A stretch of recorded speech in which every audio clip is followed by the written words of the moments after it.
Great, great Wednesday. Welcome to the Healing America's Narratives podcast. I'm your host, King. I'm joined by my co-host, Reggie. How you doing today, Reggie? Doing well, King. Can't complain. Having a little bit of an issue with my video. It's happened in the last couple of days. I haven't been able to resolve it, but I hope I won't be stalling and becoming a unsynchronized speaker as we talk today. Well, what's your spiritual energy number today? It's a 10. But, if I didn't work hard at it, it would probably be 6 or 7 with the internet issue. But I choose to be a 10. I'm showing up fully here, and I'm all. Yeah, unfortunately, there's a little freeze in your video feed, but we'll see if we can pursue through that. I'm a 10. I join you in that respect. Again, I choose another reason to be nothing but a 10, especially when you go through your list of gratitude, which I'll go right into mine. I'm grateful for my life, my health, my ability to sit here, walk, talk, stand, breathe, and have a sound mind. Another 24 hours to pursue my purpose in life. Grateful for my challenges and my problems in my life, because through those, wisdom comes and growth comes. I'm grateful for the abundance of love and success that's happening to me in my life right now, and just grateful for the learning that I'm going through, things I'm discovering. It's exciting times for me, even though the world is outside is chaotic and threatening and uncertain. We're, in my world, what I control, life is great, and I'm grateful for that. So finally grateful for the opportunity to be here on the show with you, even though we have a little technical challenges. Still grateful that we can just hop on a call and see each other and engage in a creation of energy that's going to be positive for individuals. So grateful to be a part of that process. Yeah. So I'm going to do my best to move against my typical Italian American gesturing and moving around when I speak, and try to sit still so when I freeze. So I'm grateful as always for my indoor plumbing, refrigerator with food in it, all of my basic needs being. I can turn on a faucet in the morning and get drinkable water, and I can make it hot if I want to take a shower. I have a toilet that flushes. And as I said, just things that those of us who live in a post-industrial world often take for granted.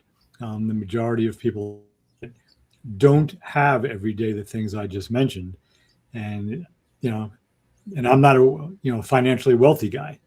I'm somebody who's probably in the lower half of the wealth measurements in the United States, and I still have all of that. So I'm just grateful for those basic being met. And then I get to do what I care about. I get to spend my days writing, talking to people, teaching, and not somebody else's curriculum, but those things that I choose to put my attention on. And I know, because I didn't always get to do that, what a blessing that is. So across the board, while I could complain about little things, I choose not to. Well, it's great to hear. Like I said, great to be here with you, building with you, and you bring that energy. I'm bringing energy. I look forward to a great show. So with that being said, why don't you walk us into our topic for today? Yeah, so we're going to launch into something today that, when I choose the topics and offer them to you, and when we, move ahead with them, what we're going to do today is something I try to avoid on a weekly basis because of what it focuses on. But I think it's important for a variety of reasons. Look at it, and I'll get specific in just a moment. For anybody that might be new We've been speaking for over 3 years now about the concept and the practice of healing America's narratives. And we're doing that in the context of taking a look at many issues, but specifically the national of the country, those aspects of the country that tens of millions of Americans choose to ignore. And we've isolated 9 elements of that shadow. There might be more, but 9 we can prove. And so I just name those because that will help make sense of what we're about to discuss. So the 9 elements of what we deny in America are our ignorance, arrogance, fear, bigotry, violence, greed, excess, bullying, and untrustworthiness, and how they manifest, especially but not only through the group-centric masculine energy. So I'm not going to unpack all of that language because we've done that numerous times in the past.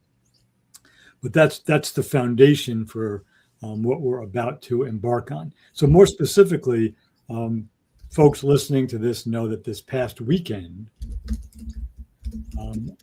Sunday was the, I believe, 13th anniversary of the slaughter of 6 educators and 20 first graders at Sandy Hook Elementary School in Newtown, Connecticut. And on this anniversary weekend, there was a mass shooting, basically an anti-Semitic terrorist attack in Australia.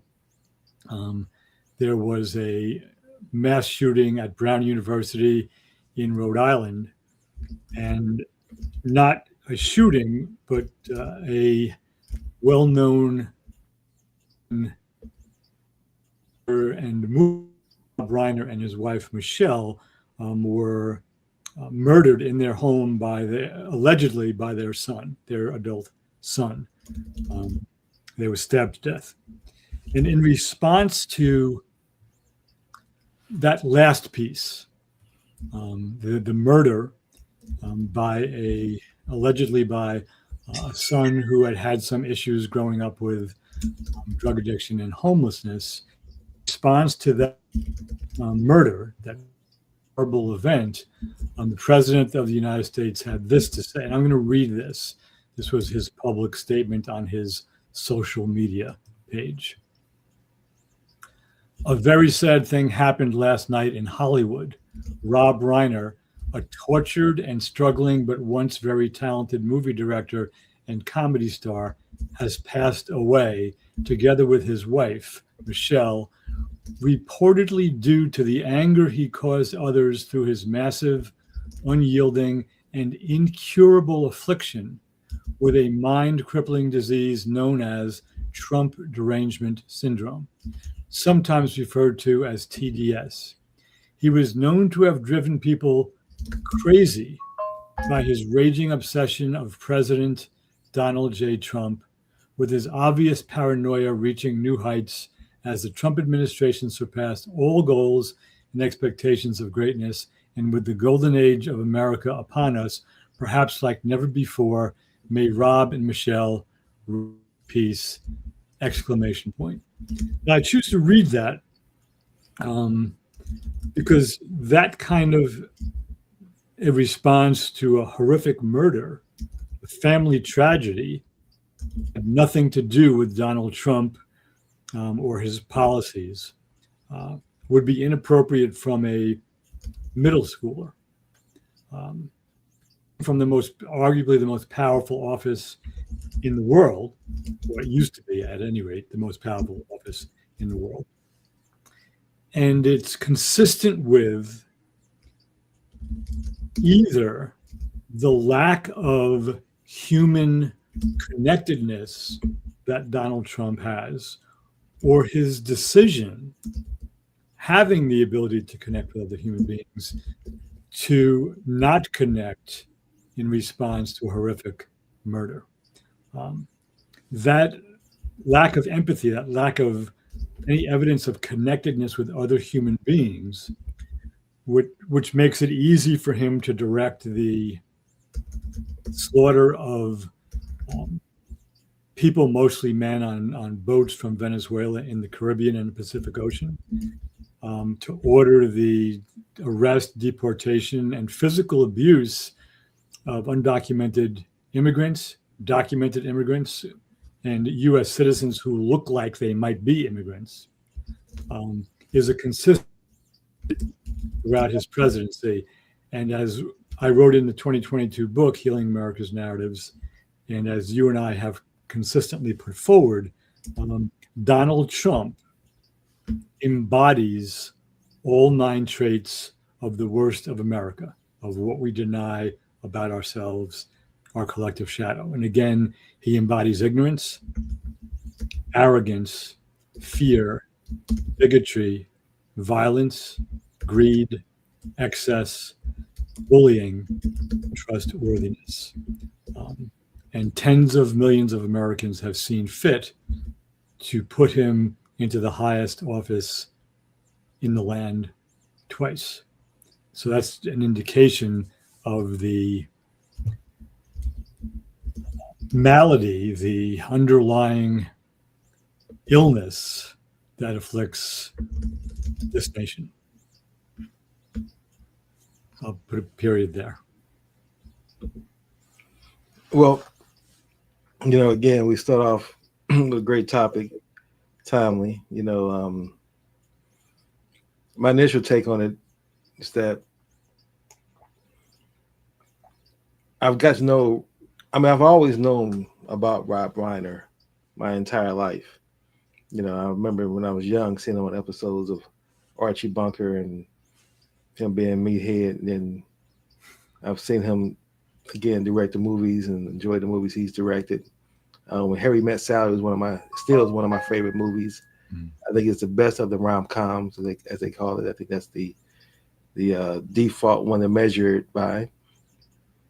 So he's been a great director. Again, activist, someone who leveraged his fame, his status, celebrity status, to promote causes that benefited others besides himself. So he's definitely fully human in that context, as far as I'm concerned. And I mean, Trump's comments is, again, Trump being Trump. I'm at a stage where I'm surprised people are still surprised by Trump. And people constantly keep saying, I've heard this entire year at least about 10 times from folks. Every time you think the bar has already been set, he goes lower. So it's like they keep setting bars and not, surprised that he goes below that bar. And Trump's going to do anything he can to win. You talked about, the shadow elements of greed and, you know, um, that's what Trump's going to do because that's what he wants. He wants to create fear. He's going to be greedy and he wants to win. And if he can put people down and get away with it, which he's been able to do, uh, and that to me is what I'm surprised about, how people's reactions to Trump's actions and behaviors. They're surprised he's willing to be as evil and mean and callous as, and I don't know why they still hold some form of uh, hope that he can be presidential at certain times. He's shown he's not presidential on any level. He's a convicted felon, and we still hope that at certain times he'll be presidential. And it's like, at what point do people going to realize that's who we have, and that he should no longer surprise people because he does that because he knows that it would do that, and it gets conversations off of things that really matter. Everything's about, Trump will use proverbial releasing of the squirrels. There's a lot of squirrels he just throws out at times to distract people from what's going on. Everybody's like, oh, he's committing crimes, all but squirrel. And then we focus on the squirrel for a few days and we lose sight in the energy, the momentum of the crimes he's committing and where he's standing with that. So that's my initial take. It's definitely a shame that Rob Reiner had to be his legacy, the victim of what Trump's done. But again, what he's showing is that people now, I guess, some Republicans do have a level. They do have some form of so barrier of what they won't cross. and they've come out and said something about Trump, and that's the best I bar so low that we're just happy that they are willing to give him a little critique. Where that's where we are in this country, where we want to just be happy with that. Uh, my final piece is this: it's I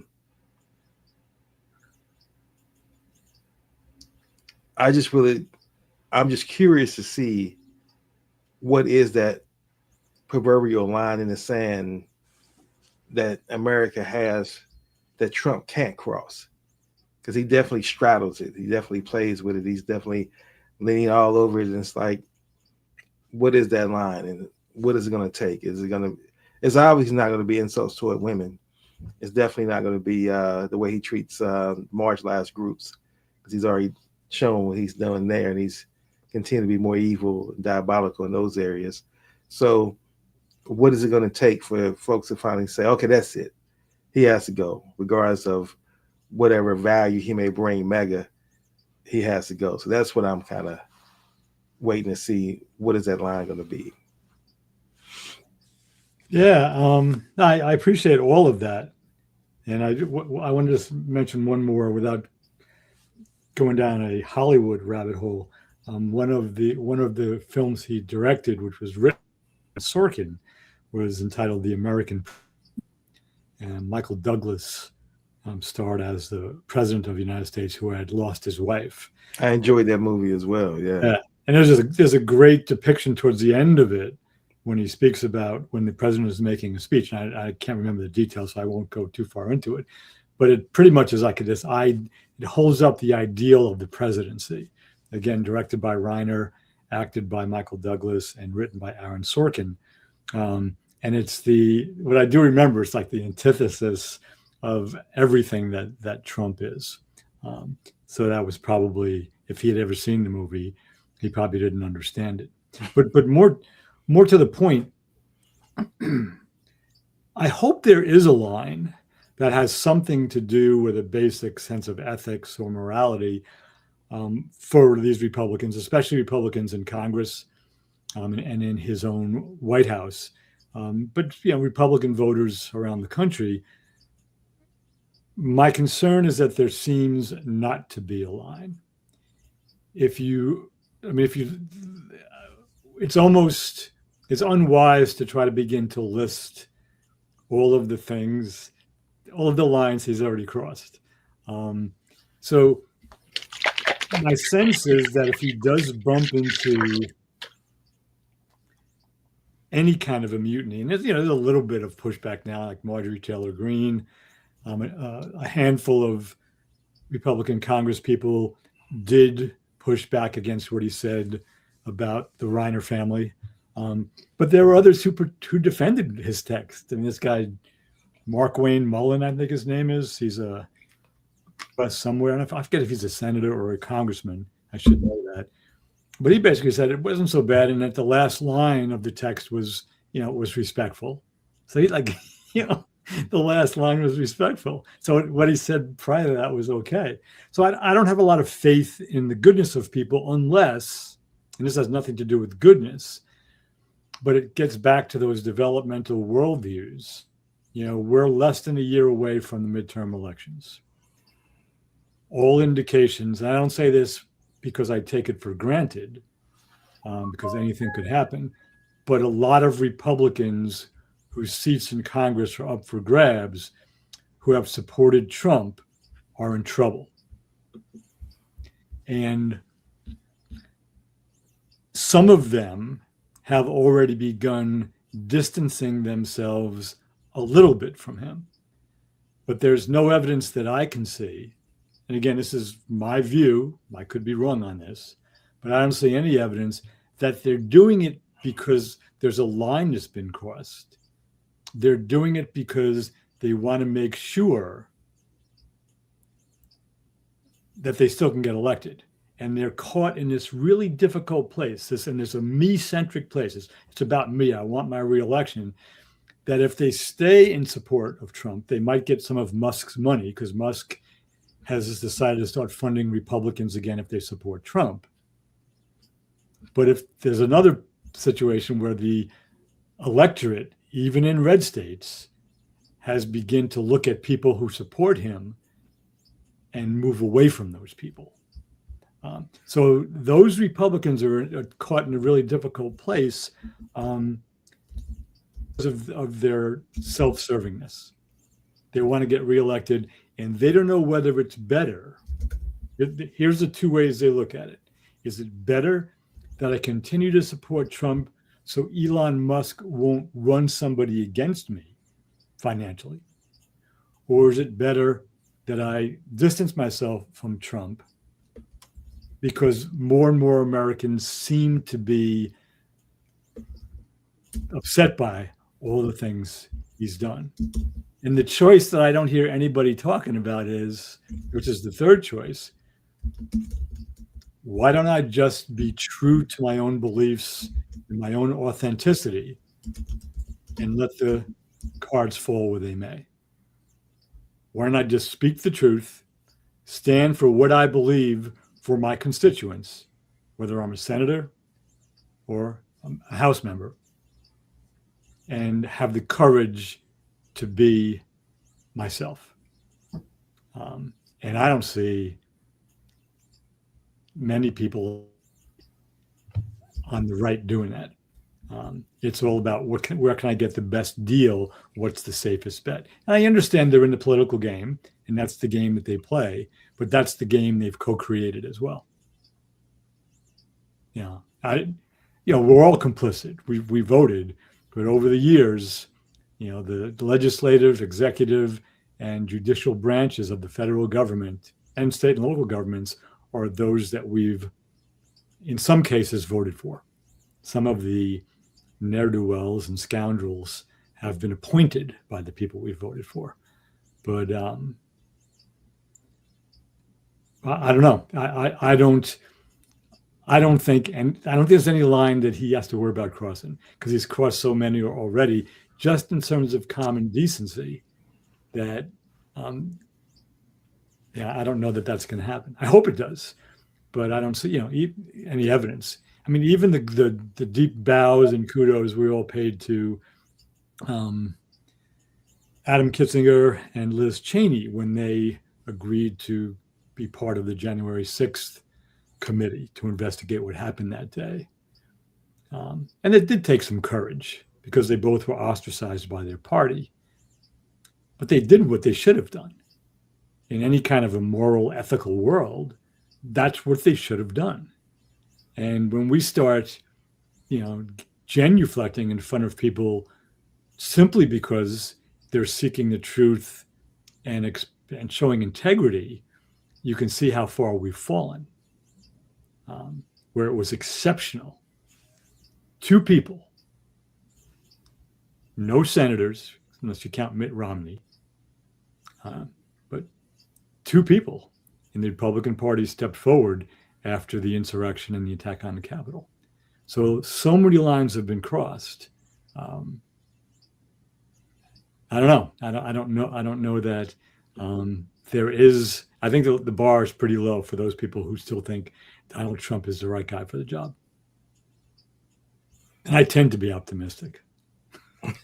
Yeah, I think you'd be a little more optimistic because I think that it comes down to Donald Trump has shown that he's willing to uphold the system of white supremacy. And I think that's what really matters in the day for people who still support and still want to act as though he's bringing any value to the world. He's upholds that system. At the end of the day, they may disagree with him. A lot of his rhetoric. They may disagree with the way he executes his his policies and things of that nature. His cruelness, but it's better than losing the country and losing that system structure in their mind. So I don't see folks changing. Again, unless they can find someone else who's want to come and be less charismatic as Trump is, and still able to have the base and make him pretty much uncancelable. I mean, because Trump, long as he has his base, he's uncancelable. You know, you can't cancel him. I mean, Trump, when he realized himself, he said in his first term when he was running for office, I can shoot someone in the middle of, was it Fifth Times Avenue, Square? What was it, Times Square or Manhattan? Fifth Avenue in Fifth Manhattan. Avenue, yeah. And when he realized that himself, and now we're seeing that fact that if he realized that's the bar, that's the line, I could actually shoot someone. So he knows I can go as far as I need to go. And as long as I every now and then throw the proverbial um, minority under the bus, black people, I'm gonna strip them of their history. So that'll make Mega feel good. I'm gonna continue to keep going after the brown people. I'm gonna continue to be disrespectful to the women. That'll make the white males who young white males who are searching for identity online and get into this whole manhood thing and putting women down. That'll feed them. That give them what they want, and he can just skate on by, And now, what surprises me is Democrats still, even with that divisive, evil, narcissistic, uh, convicted felon in office, Democrats still are struggling to win seats, and it's like that part to me is the alarming part.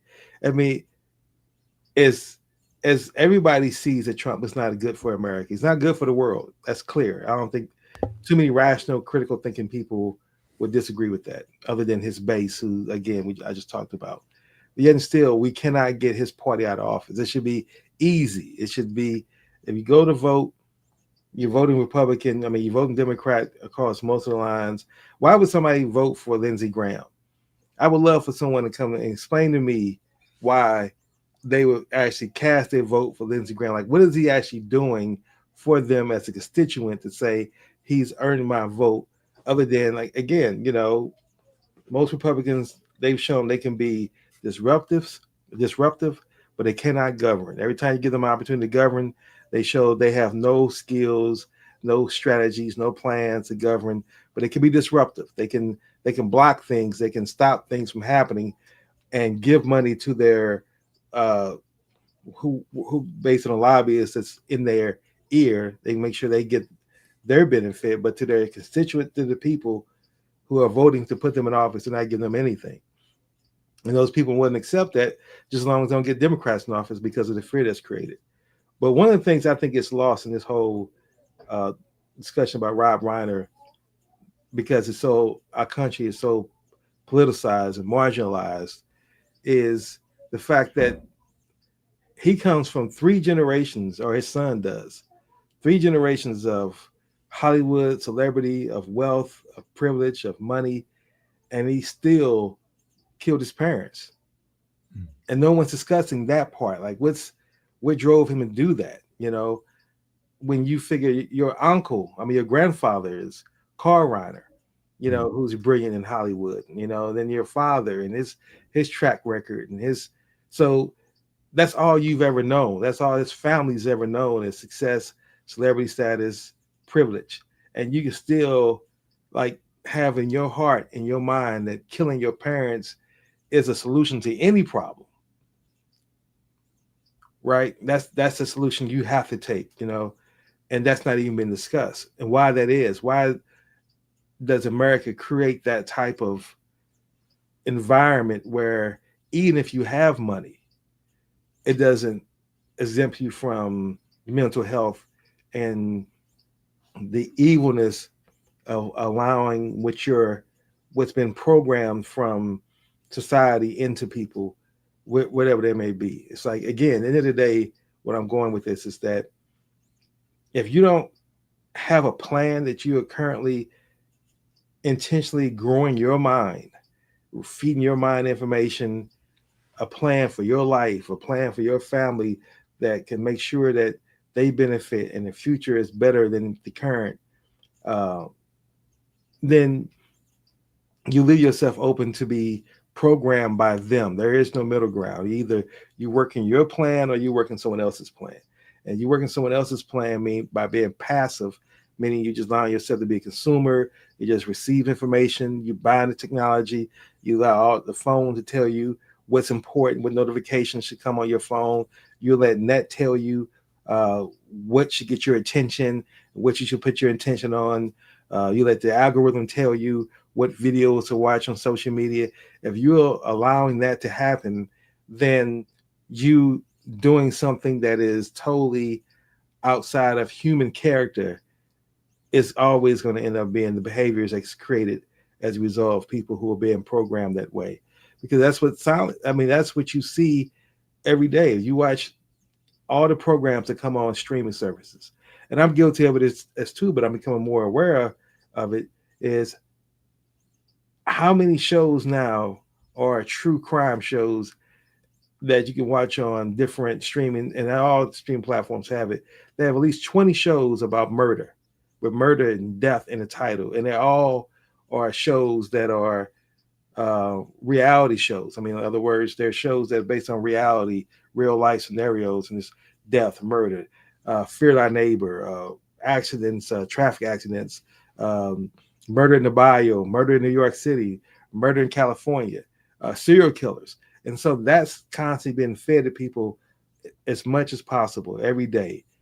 And I don't see why people are not surprised that what we see manifest is people killing their parents or people just being in a murderous mindset because we have gotten to the point where we're conditioned to see each other as objects and not human beings. Yeah, there's there's a lot going on there. Whew. Um, but that last piece you said, I mean, I'm just going to pick up on that.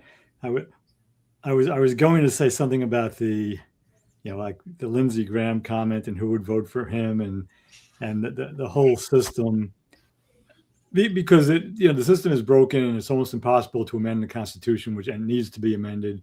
And corporations are people, and spending millions of dollars to get a political candidate who will do what you want them to do for your company or your industry is called free speech, according to the First Amendment. I mean, so there have been judicial decisions passed down that have really corrupted the system and have been in place for a long time now. So, and then those same people with money fund um, attack ads that say things that are untrue about the candidate, and both Democrats and Republicans do that. So it's a completely broken system, and we have people, and this is what you often say in our conversations, we have people who have not yet learned how to or have chosen not to apply critical thinking. So if they see one of the most successful strategies in the 2024 presidential election was the strategy that created the fear of these huge transsexual men playing sports against these little middle school girls and accusing Kamala Harris of wanting that to happen. It was completely fictionalized. And it was visual, it was powerful if you didn't have a brain, especially. And it scared a lot of people. So the system is, it is broken. But back to the last thing you said. For the most part, the modern world that you and I have grown up in, post World War II world, and as we can go down a rabbit hole just speaking about that, but for the most part, because of what happened prior to World War II with the Industrial Revolution, beginning in the 1800s in Europe and then in the United States, and the use of atomic weapons against Japan by the United States, which basically ended World War II, and then about 80 years of no more superpower wars, because they realized that if anybody uses those things again, everybody's going to die. There's been a relative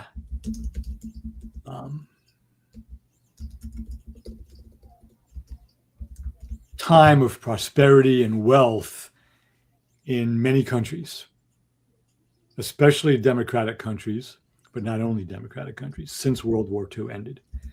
Um, and in many ways, that's a good thing. More people got access to clean drinking water, to medicine, to the benefits of science, to air conditioning and heat and some luxuries and things like that. More and more people got access to those things. But what that kind of success and prosperity also taught us, unless we were really paying attention, was a sense of what I would call a mistaken identity of who we really are. In modernity and post-modernity in the United States, we are basically taught that we're the beings who have dominion over the planet. And if we're in the US, we're part of the most powerful system in the world, a democratic capitalist system. We're taught that capitalism makes democracy possible. And we're taught that our responsibility is to learn how to become part of the marketplace, to make money, to get things, maybe raise a family, get married and raise a family, and live happily ever after. So it's a material-based view of identity. Have dominion over the planet, make money, get things, be successful. And as far as I can tell, that's not who we are, right? If we look back in terms of what we know, that science has given us, and that the mystical traditions of every major religion have also given us in different language, we're all manifestations of something that happened in the vicinity of 36 billion years ago. And we're made of the same stuff that made oceans, trees, giraffes, and mountains. And we've evolved into this human form, and we've learned how to impact the environment, typically for our own good and at the expense of the environment itself. But this money-making, environment hurting, polluting, fighting war species is in fact mistaken identity. It's a very narrow, small view of humanity and of creation and the universe itself. And it's dictated by those who have done best in this capitalist system. And even capitalism could be done, basically, I'm not criticizing capitalism per se, although I have some critiques of it. Capitalism could be done in a different way, where there was still this freedom to create and make money, but not at the expense of everyone else, and not creating these massive wealth inequalities. So that's the mistaken identity. Many of us think that, we especially with social media now, we see all this wealth. We see someone like Donald Trump in the White House and putting all gold things in the Oval Office. We see Elon Musk and Jeff Bezos, and we see they have their own rocket ships and yachts. And we seem to think we want to be like them. And I'm saying the collective generic we here. I don't want to be like that. I mean, I wouldn't mind having, dollars in my bank account, but having hundreds of billions is, that's not a draw for me in any way, shape, or form. But we have this mistaken identity. And virtually everybody in Congress, not everybody, but virtually everybody in Congress lives in that mistaken identity. Donald Trump definitely does. All the people that he brought on definitely do. And they live in this us versus them world when we're all part of the same species and we're all part of this greater life force that we can call the planet, the living, breathing planet that we're destroying because of our mistaken identity. The only way you get to that is if your parents gave you that when you were young, or if you became dissatisfied with your life as you grew through adolescence, young adulthood, and into adulthood, and you began to explore on your own other possibilities, as I know you have, and as I have. Um, but the people with power are stuck in that sense of mistaken identity, and they like power. They wield power in destructive ways, and they scare other people into following them. Um, that's you know, and I could say more about that, but I'm not going to stop there. That's what we're looking at from the uniquely American experience that we have lived. Um, so beginning to resolve that, beginning to get enough people to see it and understand it, is an immense task. Um, and I know I don't have the answer for it, other than education and good people providing examples of what that looks like. Well, again, you go through history, which you are a history uh, scholar. You know, you write, you study, you focus on history. You'll see that this is human society. I mean, this has been. I mean, think about, like, I'm a history buff, as they call it. I love to study history. And I was just watching the other day the Salem witch trials. Not even the Salem, it was actually witch trials through Europe as well. And how, again, hysteria just got created. You accuse someone of being a witch, then they torture them enough to the point where they start identifying other people who are witches, even though there is no proof, other than the person might be doing some holistic type of gardening and was in the herbs and those kind of natural heals. And again, since it was against the church or against the system, then that's the issue. So they created hysteria and just killed. Said over 70,000, mostly women, were killed through these trials, not just in Salem. Again, the witch trials around the world. And when you look at that and you understand that the collective is always going to be the issue. Mm. And what I mean by that is if the collective can be taught to be ignorant and stupid. When I say stupid, again, what I mean, not intelligence wise, but acting against their own best interests and the best interest of others. When you do actions in that context, don't benefit you or don't benefit the other. So morally stupid is what I'm going with this. And you have no issue with that. That's the collective's mindset. And now social media just reinforces that in the indoctrination through the training. You coined the term cultural givens. And the more research I've done and I continue to do is learning that, when I first got into studying personal growth and I got exposed to Napoleon Hill, he talked about the importance of programming your mind, programming your subconscious. And I read that, and I've read it for years. And I always understood that until very recently. I understood that as just being like the subconscious, your dream world, things of that nature. That's how I interpret it to be programming that. You have better dreams and better thoughts. I didn't realize now that what you really need to program is that voice in your head that Alan Watts talks about that you think is you. That's what you need to program. And it goes back to you, we talked about with identity. Who you think is you, that voice that tells you certain things in your head, that's not you. You're the observer of that voice. So you have to learn that.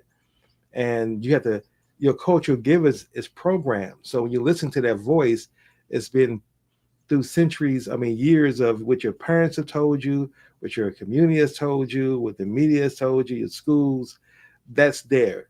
And if you don't believe that voice is not you, try to meditate and say, I'm going to just clear my thoughts and just watch what thoughts pop in your head. And you realize that's not you because you can't think those thoughts. You can't say what's coming next. It just pops in. Where did I leave the car keys? Did I get lunch yet? You don't want to think about lunch. You're trying to meditate, but that thought popped in your head. So that shows that's not you. But my point I'm making is that you don't control that voice. And social media and the systems that are designed because of capitalism to control those voices. I mean, for us to even accept the fact that one man can be anywhere near a trillionaire, but we have so much abject poverty around the world. We're gonna let this one person have $1 trillion. Elon has not done anything that's remarkably worth him having $1 billion. If we look at it from a context of truly looking at his skill, his competence, and things that he's done. But yet and still, most people lift him up as some Einstein uh, of business when he brought most of the companies that he's making money from. He didn't create any of those. Tesla didn't create, you know, didn't create PayPal, didn't create any of these companies. And we saw when he had his money, what he did with Doge. We saw that. So it's like he fails forward. He continued to fail and continue to keep making more money. He lost all this money, and Tesla still wants to reward him with even a larger pay package. So it's like, how do we even in society allow that to happen? Same thing with Jeff Bezos. Amazon's a great company from a consumer standpoint. It's a horrible company to work for, right? And we hadn't still, so we're showing the model. We're saying these are the people we're going to award. These are people we're going to lift up. These are the people we're going to admire, and not understand that that's a problem that continues to um, teach our kids that this is the way to be successful. Like I remember years ago, I used to get these quotes that people would post, and it's called millionaire quotes, millionaire mindset. And one of the quotes said, you know, work so hard that to get your goal. And it's like there's not a millionaire that would say they actually worked hard to become. I mean, I'm a billionaire that actually said they worked 10 times as harder as a millionaire to get their money. They can't say that. They're not worth 10 times the worth of other people as far as the value they bring into the marketplace. Yet still, capitalism allows that to be how they're rewarded. It continues to strip the common person of you go work for a job where you sign up to give 40 hours of your time minimum for an hourly rate, and this hourly rate at best you can get 2 to 3% increases, and I may give you weekends off sometimes, and then you get 6 vacation and sick leave, and that's the best you can hope for. And that becomes now your plan to work that until you retire. And then we got corporations and folks who want to take that from you, take your retirement from you. And we want to bicker about race. We want to bicker about transgender. We want to bicker about immigrants, when those are the issues that we should be focused on. And that's where I'm going with that. My final piece on this is that when what I've learned is that it's impossible to be creative and destructive in the same mindset. Either one or the other. You're either having creative thoughts or you're having destructive thoughts. And if you're not programming your mind, then more likely you're having destructive thoughts. And the first destructive thoughts you're going to have are destructive thoughts towards you: alcoholism, poor diet, stress, um, anxiety, all these things that's not good for you. And then eventually you're going to have an outlet. And that's when people snap and they take all their energy they've been bottling it up and building inside, and they take it out on someone else. And they either be a mass murderers or they could be a simple murder. I mean, to have someone go up and shoot a synagogue in Australia just because people who happen to be the Jewish faith, and you just go and you're just going to shoot those people randomly. That's insane. And see, Brown University shooting. See, we can't escape the violence that's created because we create the environment of violence. And then we're surprised that violence happens in that. It's like literally putting rats in a maze and putting one little piece of food and then being surprised how the rats react and fight over their food if we keep them in controlled sections. So all that to say is that, again, we know Trump, which is a microcosm of how people, Trump is a microcosm of the root of white supremacy. He uses it to his full advantage. We see that. Again, what's the proverbial line? I come back to that now at the 49th minute. What's the proverbial line? I know I say a lot there, but I just want to close with the fact is that my question for you would be, what do you see yourself? Is there anything that Trump can do that would trigger a different set of reactions from you? Not violent, but I'm just saying a different set of reactions you haven't done thus far. Is there, in other words, is there something else that you were saying that if he crosses this line, then either I'm going to run for office or I'm going to do something else, or you already have your established no matter what he does, you know how you're going to move forward from this point forward. So there's nothing I could do um, nowadays that would surprise me or lead me to have a harsher view of him. I kind of felt I knew who he was 40 years ago, more than that. I mean, because again, my history growing up in New York, he's 8 years older, learning about him in the late 70s, early 80s. And now I've seen what he would actually do with all this power. So no, not running for office is more about me than anything he might do because I have a sense of what that means. And I don't have the energy at this point in my life to begin that. If I had already been in it, I might stay in, but um, I'm going to keep writing and teaching and telling the truth. But he can't surprise me. In other words, I used the Truth Social post that he put up after the murder of Rob and Michele Reiner, um, which I don't like to talk a lot about Trump's most recent idiotic posts because there's just too many of them. It's every day, every hour almost. But I don't think there's anything he could do that would surprise me. If he wouldn't kill somebody himself because he gets other people to do his dirty work, whether it's Michael Cohen or Pete Hegseth or Stephen Miller or whomever, Christy Nome. But I don't think there is anything that would make me feel even more against him. I'm there. I don't see any redeeming qualities that he has. And even if he did something good tomorrow,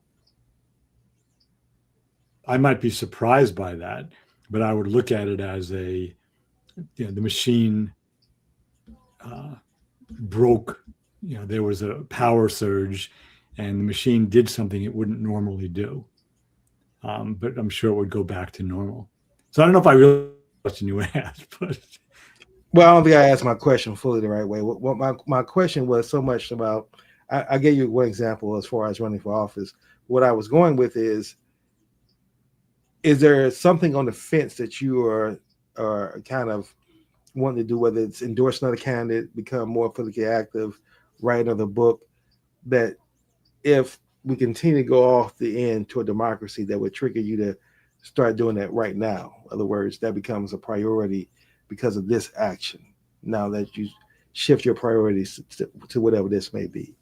That's what I was trying. That's a question I was really trying to ask. Yeah, so I don't think there is. Right now I'm doing things every day that I think are important to oppose what's happening in this country.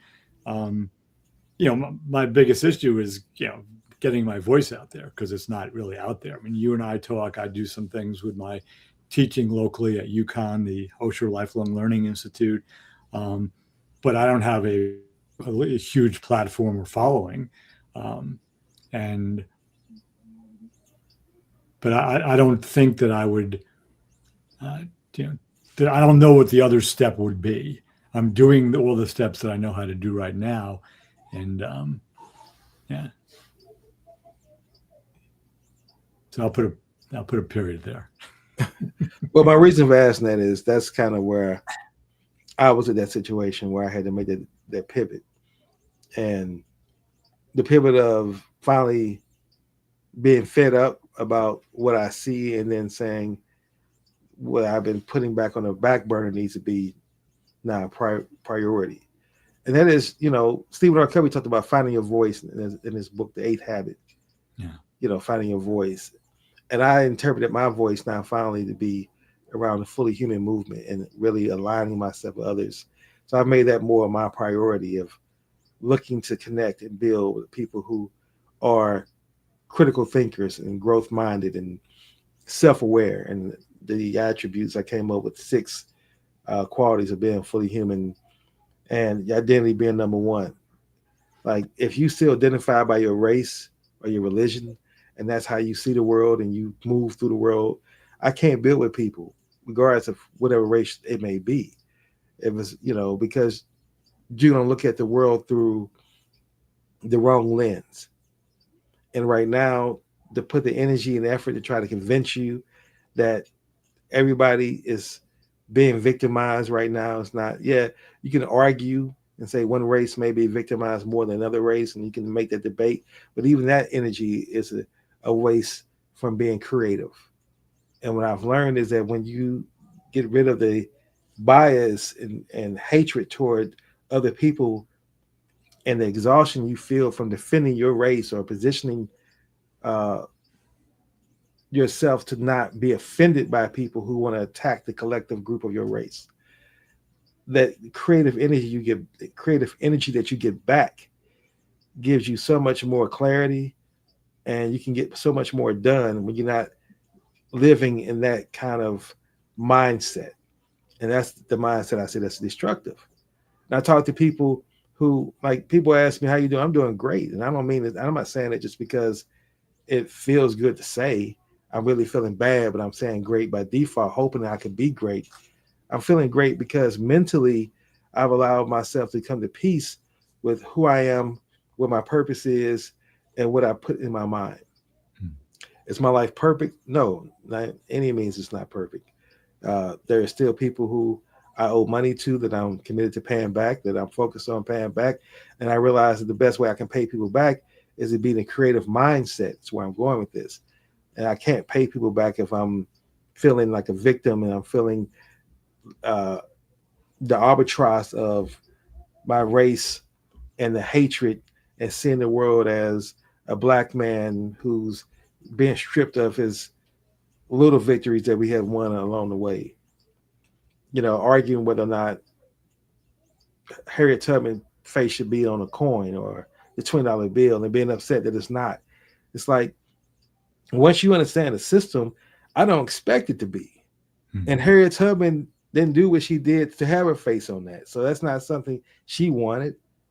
She took action, and that's where I'm going with this. It's like for me, I'm at a stage where you have to take action, and you've taken action. So I'm not saying that because you haven't. You've written a book, you've written your Substack articles, you've constantly put yourself in a position to leverage your intellect, your critical thinking to help spread awareness to others.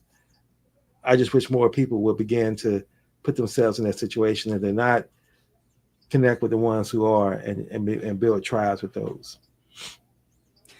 Yeah. There's a bunch of things there. I know we're close to the top of the hour that I want to, primarily agree with, but just to speak to. And I think that idea of, that fully human identity, which is, underlies, as you know, a lot of what I've been doing for probably the last decade. Um, I wouldn't say the language I like to use when somebody identifies with their ethnicity or their gender or their sexual orientation or their race or their religion, whatever it happens to be. I don't like to say that. I would never say somebody is wrong. I would just try to say that it's partial. So, if somebody identifies with one of those categories, great. As long as that's not all they identify with. And you gave great examples of that. If you're going to get upset over this, and this because of race or gender, then that's a really partial identity. And this is perfect what you said. That's taking your energy. That all of your energy is kind of contracted and stuck in that. And when you can let that go and say, okay, I am a gay Latino man, but that's not all I am. And I just picked out a couple of examples. I don't know why I picked that. I didn't want to use myself. Energy gets freed up, and that's what you just spoke to, I think, really beautifully. Is if we're projecting, or we're stuck this really identity, right? energetically we remain contracted. And as we begin to let go and see that, yeah, in fact, every human being on the planet is our brother or sister, there's this expansiveness and this energy that we then get. It doesn't mean that we agree with each of them. All of them are doing good things, because they're not. But we realize, to use the old cliche there, but for the grace of God, go I, because any one of us can fall flat on our face and do something stupid at any given moment. I've heard that's true. I've actually never done anything myself. If you don't have a plan and a purpose, and I believe, yeah, you program for someone else, you definitely would. Yeah. Yeah, I appreciate you saying that. And as we wrap up our show and get ready to move on our last segment, I just want to make one last clarification. When I alluded to the fact that I believe people who choose to identify by their race is wrong, not wrong from a moral context, wrong because you are denying yourself your creative, true self. Yourself is put here on this earth to be creative, to create value. And if you caught up in the identity and you choose to identify by your race, which is a false construct, that's what I mean by that. So again, I'm not saying morally you're wrong and I'm right as a moral decision. I'm saying the fact that race is not even a real construct. So you're accepting the fact that I identify. It's like saying my favorite football team is the Dallas Cowboys, so I'm a cowboy. And you begin to identify with that and move in those behaviors. I'm saying you're wrong because you're wasting your energy on it, not wrong because you're making moral decisions. So I just wanted to point that out. Yep. And as we now shift into our last section of our show, which is to give flowers to people who we feel who are fully human or have been fully human and exhibiting these behaviors, I think it's important that people understand that, again, what we're talking about is not some pie in the sky, impossible goals. People have lived this way. People are currently living this way. And that's why our path is to live this way as well. So in this Give 'em Flowers segment, I want to give, and I'm going to continue to keep doing this because these are the people who I find to be most fully human right now and going against the collective. And that's what I admire. And what I mean by that, again, is many Jewish groups and people around the world who are not aligning themselves with the state of Israel as far as what they're doing. And I don't think they get enough attention and enough recognition for what they do and putting their lives on the line, putting their careers on the line, and their social status on the line to fight for something that does not benefit them, because it can easily benefit them to not give their voice out. So this is what I admire and respect about them. And Jewish groups such as the Jewish Voice for Peace, and groups called If Not Now, and the International Jewish Anti-Zionist Network. These organizations, and they focus on creating campaigns on Palestinian rights and in U.S. support for Israel military policies. So those are folks, again, I want to continue to lift up each week because it'd be so much easier for them to keep their voices quiet, to not say anything, and to continue to benefit from what Israel is doing, but they choose to be fully human instead. Yeah, beautiful. I appreciate that. Yeah, I'm going to go with, but I just looked up to make sure I knew his name. The guy's been in my mind for a while. So I'm going to go with Ahmed El Ahmed, 43-year-old Syrian-born Australian citizen who's a Muslim, who, without a gun, sneaked up behind one of the shooters in Bondi Beach in Australia over the weekend and grabbed the shooter by the throat, took his rifle away. I don't know if it was a rifle or a shotgun, probably a rifle. Aimed it at him, but didn't shoot him. And as the shooter, walked away to go back up on the bridge, and eventually was shot himself, but he's okay. He did the thing which just defies what I refer to as the idiotic American logic, first manifested by, I think, Charlton Heston.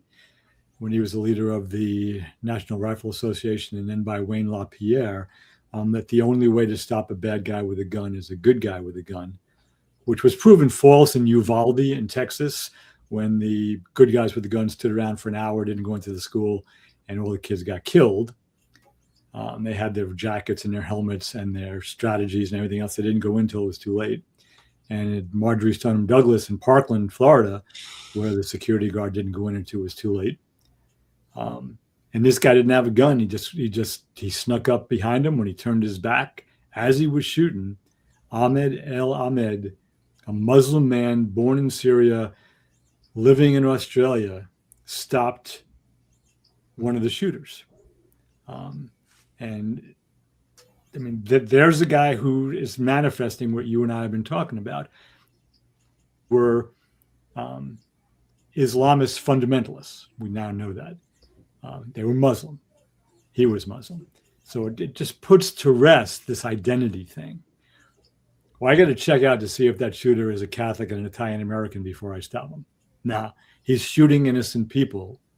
I'm going to go in and stop him. So he did the thing in real life, in real time, that Nicole Hockley, who was one of the mothers of one of the first graders killed at Sandy Hook, referred to as the superhero dreams.